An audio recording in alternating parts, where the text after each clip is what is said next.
Princess Lady Diana, the woman the world can never forget. Before you scroll, stop for a moment. Imagine a princess who captured more hearts than any fairy tale ever written. A woman born not into power, but into compassion, who walked through royal palaces yet felt the cold walls of loneliness. This is not just a story of crowns and castles. This is the story of a young girl who became the most loved woman on earth and whose tragic end still echoes through generations. Stay with us till the very end of this video because once you hear her story, you'll never forget her. You're watching Princess Lady Diana forever. And if you love the Princess of Hearts, don't forget to subscribe and turn on the bell icon. Now, let's begin. A child born to change the world. It was a quiet summer morning, July 1st, 1961, when a baby girl was born at Park House, near the royal estate of Sandringham, England.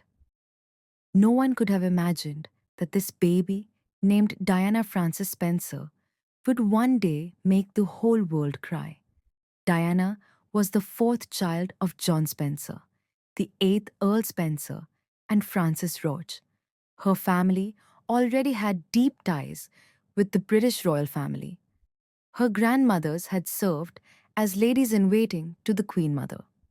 Yet, despite the noble background, Diana's childhood wasn't filled with fairy tale happiness. When she was just 6 years old, her parents' marriage began to collapse. Arguments, silence, and tears filled the Spencer home. Finally, her mother left, and Diana and her siblings were left under their father's custody. Those early scars of broken family love would shape the kind of woman she'd later become. One who understood pain deeply and never wanted anyone else to feel unloved. A dreamer with a gentle heart. Growing up, Diana was known not for her grades, but for her kindness. She loved children, animals, and helping others. At Riddlesworth Hall and later at West Heath School, she was quiet, shy, and often insecure. Yet everyone noticed her gentle nature.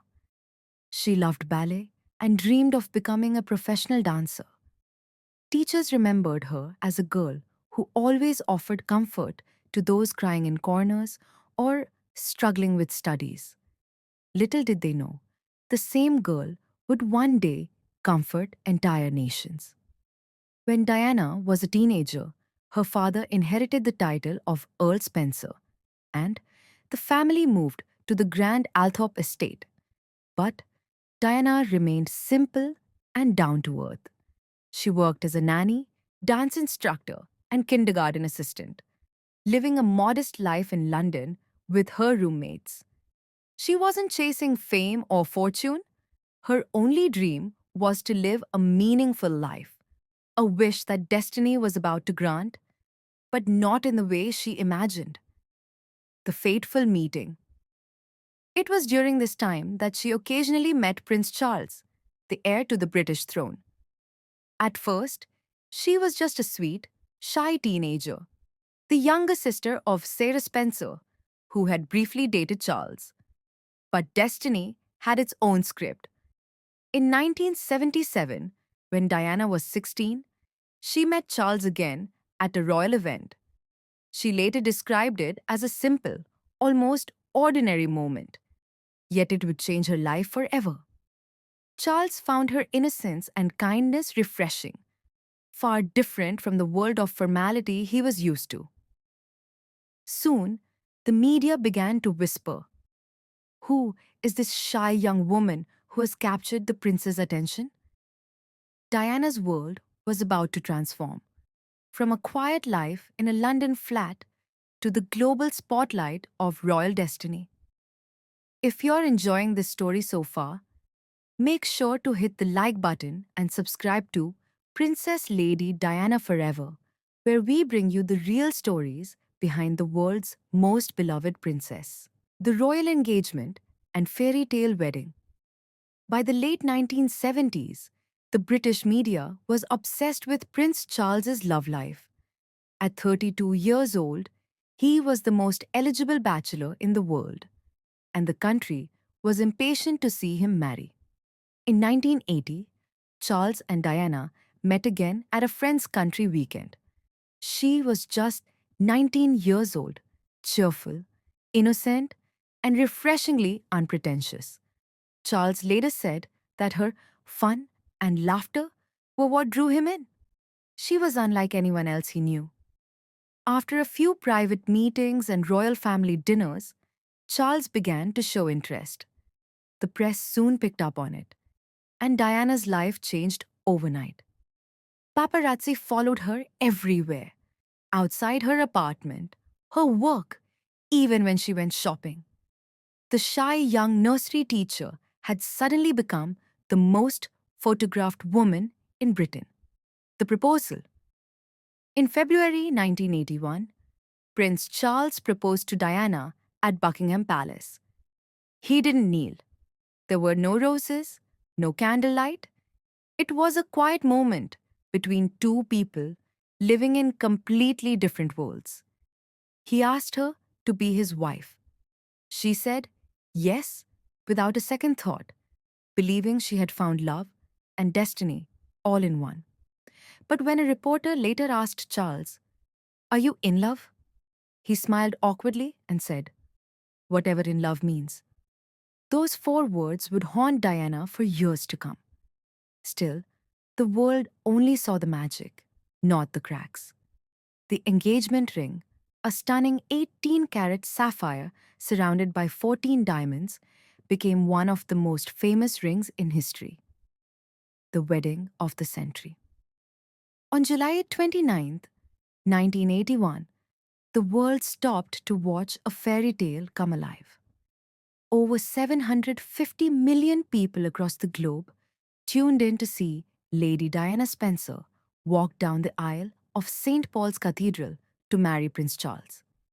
The streets of London overflowed with joy, flags, and flowers. Her wedding dress, designed by David and Elizabeth Emanuel, was pure magic. Ivory silk, puffed sleeves, antique lace, and a 25-foot train that glided like a dream behind her. As she stepped out of the golden carriage, the crowd gasped. She looked like an angel, but inside, Diana was trembling. Her life was about to change forever, yet deep inside, she felt something was not right. When she reached the altar, she accidentally called her groom Philip Charles Arthur George instead of Charles Philip Arthur George. It was a nervous slip, but symbolic of the chaos her future held. Despite it all, when she said, "I do," the crowd roared, bells rang, and the world welcomed Princess Diana, the new Princess of Wales. Everyone believed the royal family had finally found its fairy tale. The princess and the people from the first day, Diana was unlike any royal before her. She didn't follow the stiff traditions of the palace. She followed her heart. She bent down to talk to children, hugged patients in hospitals, and shook hands with those no one else dared to touch. She was called the People's Princess long before it became her title. Crowds would gather wherever she went, chanting her name. Her warmth, her smile, and her vulnerability made people feel connected to her, as if she was one of them. But inside the palace walls, things were far from perfect. She was adjusting to royal duties, learning protocols, attending endless formal events, and living under constant media pressure. She was only 20 years old, newly married, and already carrying the weight of the monarchy on her shoulders. Shadows behind the smile. As months passed, the fairy tale began to fade. Diana noticed that her husband's heart seemed divided. He was often distant, distracted, and sometimes cold. She soon discovered that he was still emotionally attached to Camilla Parker Bowles, a woman he had loved long before Diana. It was a devastating realization. The marriage that the world believed to be a dream was, behind closed doors, full of pain and silence. Diana's insecurities deepened. She suffered from bulimia, a secret battle she would later speak about openly. She felt trapped, isolated, and misunderstood. I was crying out for help, she once said, but no one listened. Still, she continued to play her royal role with grace. To the world, she was the perfect princess, beautiful, elegant, and compassionate. But behind that dazzling smile was a woman breaking silently. A mother's love. When Diana gave birth to Prince William in 1982, she found new purpose. Becoming a mother brought her joy like nothing else ever had. She poured all her love into her sons, William and later Prince Harry, born in 1984. She wanted them to grow up as normal children, not as distant royals. She took them to theme parks, McDonald's, and even school drop offs, things no royal mother had ever done before.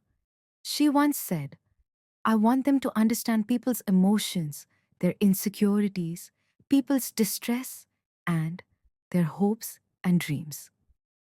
Her sons became her world and her strongest reason to keep going. As the 1980s progressed, the royal marriage that had begun as a dream was now clearly falling apart. The tabloids, once obsessed with Diana's beauty, had begun to feed on her pain. Every expression, every tear, every silence became headlines. Behind the royal walls, Diana and Charles lived separate emotional lives. They appeared together for public duties, smiling for cameras, but those smiles were carefully rehearsed. Diana's diary entries and later interviews revealed how lonely she felt. There were three of us in this marriage, so it was a bit crowded, she famously said, a quiet storm in a single sentence. Her words shook the monarchy. For centuries, the royal family had lived behind a veil of silence. But Diana had broken that code by speaking her truth, even if it made the palace uncomfortable. By the early 1990s, Diana was no longer the shy girl who entered the palace. She had transformed into a confident, independent woman, elegant, emotional, and deeply human. She began attending events on her own, making her own speeches, and focusing on causes close to her heart. Her compassion reached those society had forgotten: the sick, the poor, and the outcast. In 1987, she did something no royal had ever done. She shook hands with an AIDS patient without gloves during a time when people feared the disease as a curse. That one gesture changed global perception. It told the world that kindness was stronger than fear. She worked for homeless shelters, leprosy awareness, and children's hospitals. She didn't just cut ribbons, she sat with patients, listened to their stories, and comforted their pain. Everywhere she went, she left people crying, not because she was a princess, but because she was human. By 1992, the tension between Diana and Charles had become impossible to hide. The press exposed secret phone conversations, affairs, and emotional breakdowns. What was once Britain's royal dream now looked like a tragic soap opera played out on front pages. That same year, Prime Minister John Major announced their official separation. The palace tried to maintain dignity, but the world already knew the truth. The fairy tale had ended.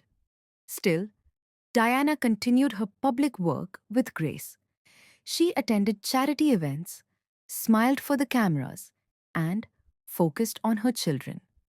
But privately, she was healing, slowly rebuilding the pieces of her shattered confidence. In 1995, she made the boldest move of her life. an interview with BBC's Panorama, watched by over 22 million people.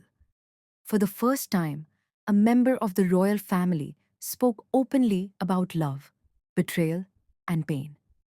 She said, "I'd like to be a queen of people's hearts."